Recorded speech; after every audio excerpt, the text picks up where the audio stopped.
She was supposed to save lives, not destroy them. The moment nurse Claire stepped over the homeless man in the hospital parking lot, she sealed her own fate. Hours later, she would be the one lying helpless on the floor begging for help that never came. If this story shocks you, please take a moment to like this video, comment, share it with others, and subscribe to Moral Avenue. Together, we can remind the world that what we give others always finds its way back to us.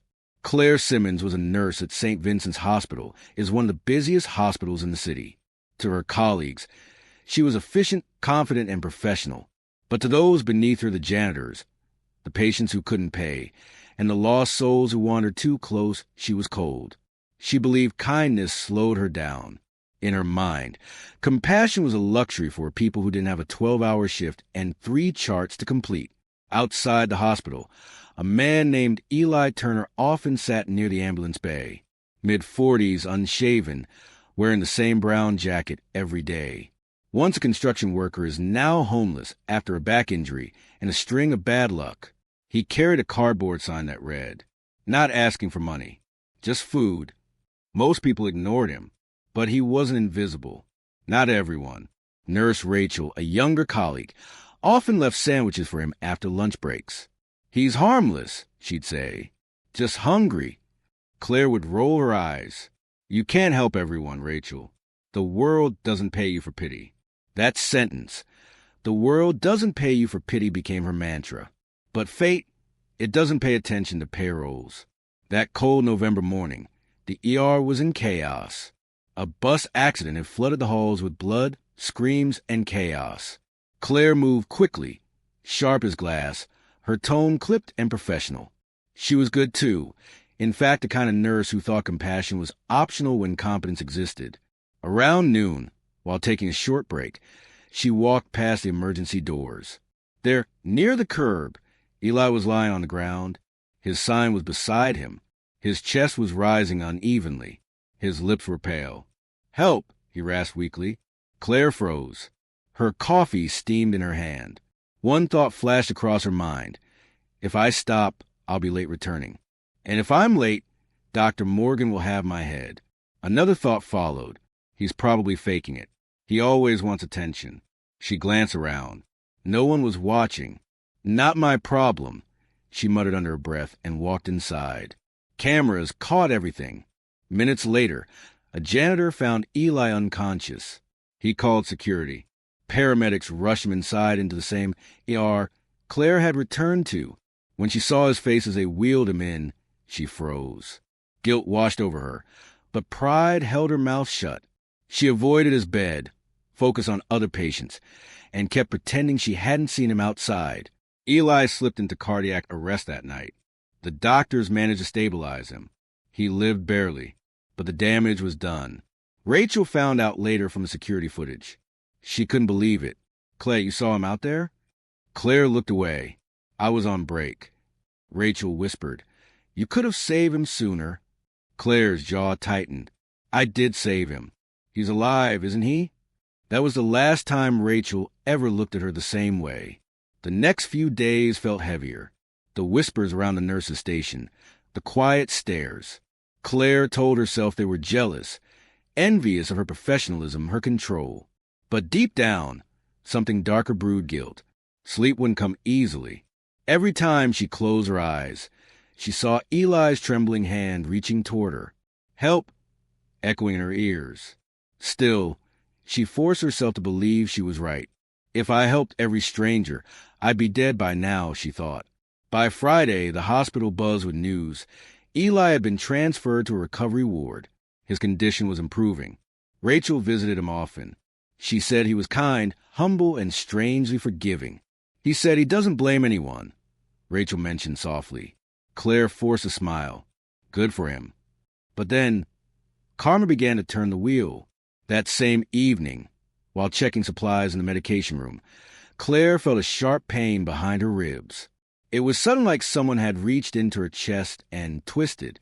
She gripped the counter, gasping, her vision blurred. The fluorescent lights flickered.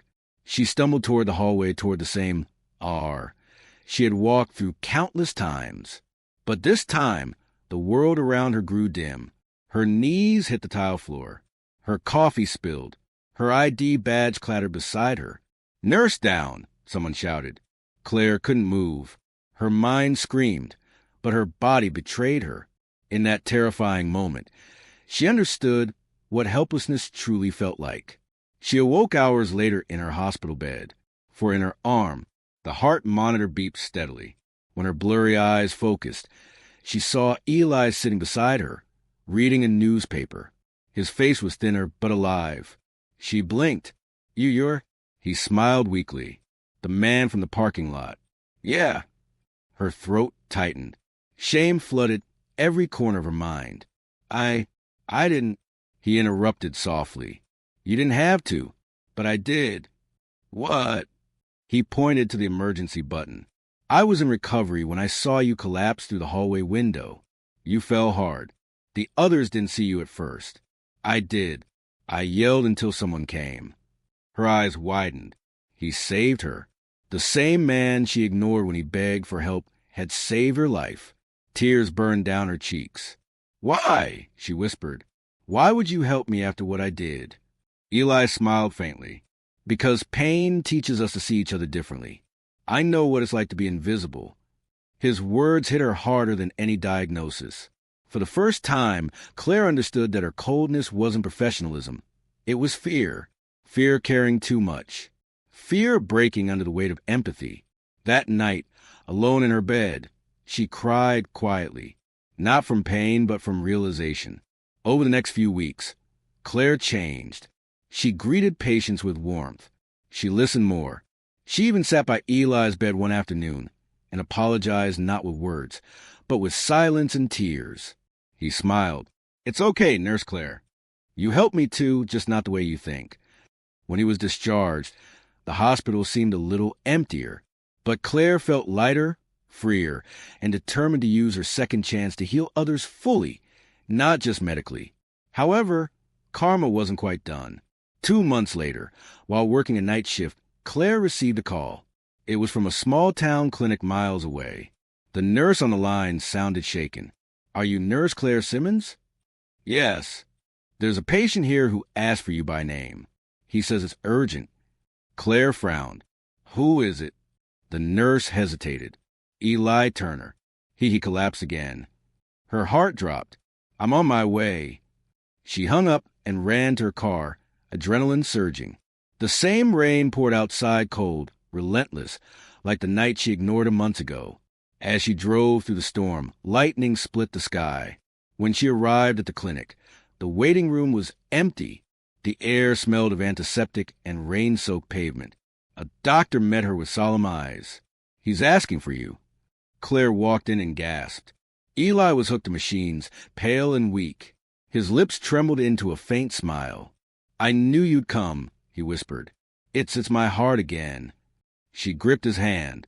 You'll be okay. We'll help you. He shook his head slowly. Don't make the same mistake I did. Her brow furrowed. What mistake? He looked at her one last time and whispered something that made her freeze. Not everyone gets a second chance. His hand fell limp. The monitor was flatlined. Claire's scream echoed through the clinic. And as thunder rolled outside, the same words repeated in her mind, not everyone gets a second chance. But then the doctor shouted, Wait! We've got a pulse. The monitor beeped faintly. Eli's eyes fluttered open just barely. He whispered again, There's something I didn't tell you. The screen faded to black. To be continued. Moral. Kindness is never a weakness. It's the only medicine that heals both hearts. If this story shook you, make sure to subscribe to Moral Avenue, where we uncover the truth behind life's most powerful lessons of kindness, karma, and justice. Please take a moment to like this video, share it with friends, and comment below. What would you have done if you were Nurse Claire that day? Your support helps us continue spreading stories that inspire and heal. Thank you for watching Moral Avenue.